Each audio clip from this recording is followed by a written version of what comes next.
You know what's insane?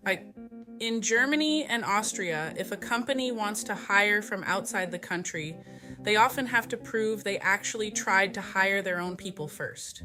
Imagine that.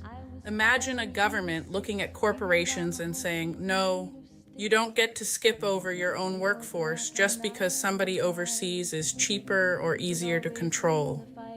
Meanwhile, here in America, corporations get tax breaks, subsidies, bailouts, infrastructure, legal protections, military protection of trade routes, access to the greatest consumer market on earth, and then turn around and tell Americans, sorry, we just can't find talent. No, what you mean is, you can't find talent willing to work 80 hours a week while being underpaid and disposable.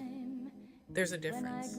And before people start screaming xenophobia, no, this is not about hating immigrants. Most H1B workers are hardworking people trying to survive and build a better life.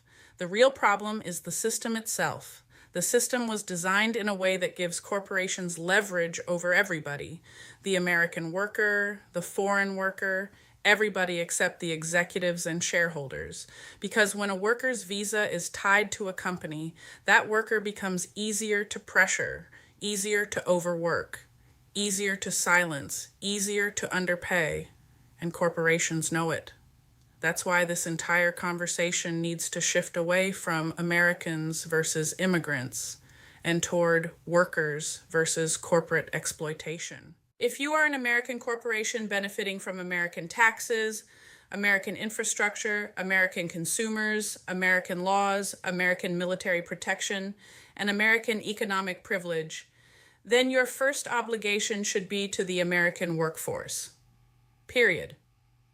And if you truly cannot find qualified workers, fine, then prove it. Show us how long the position was posted, what salary you offered, how many Americans applied, how many were interviewed, why they were rejected, whether you trained internally, whether you invested in apprenticeships, whether you partnered with universities, whether you created pathways for veterans, younger workers, or career switchers.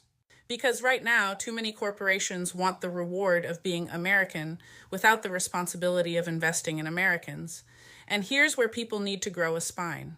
If a corporation continuously bypasses the domestic workforce while simultaneously receiving massive tax advantages from the American people, then those tax privileges should disappear. You don't get to offshore loyalty while cashing in on patriotism. You don't get to wave the flag in commercials while treating American workers like replaceable line items on a spreadsheet. You don't get to collect billions in profits, pay executives absurd bonuses, buy back stock, and then claim, sorry, there's just no talent here. No, there's talent here. There are engineers here. There are veterans here.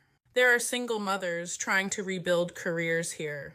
There are students drowning in debt here. There are workers trying to survive here. What corporations often mean is, we found a system that maximizes leverage and lowers labor costs. That's not innovation, that's exploitation, wrapped in corporate PR language. America should absolutely remain a place that attracts global talent. That's one of our strengths. But a healthy immigration system should supplement the workforce, not become a corporate loophole to avoid investing in the people already living here. And if corporations refuse to participate in rebuilding the American middle class, then stop giving them preferential tax treatment. Simple. You want American benefits? Invest in American workers.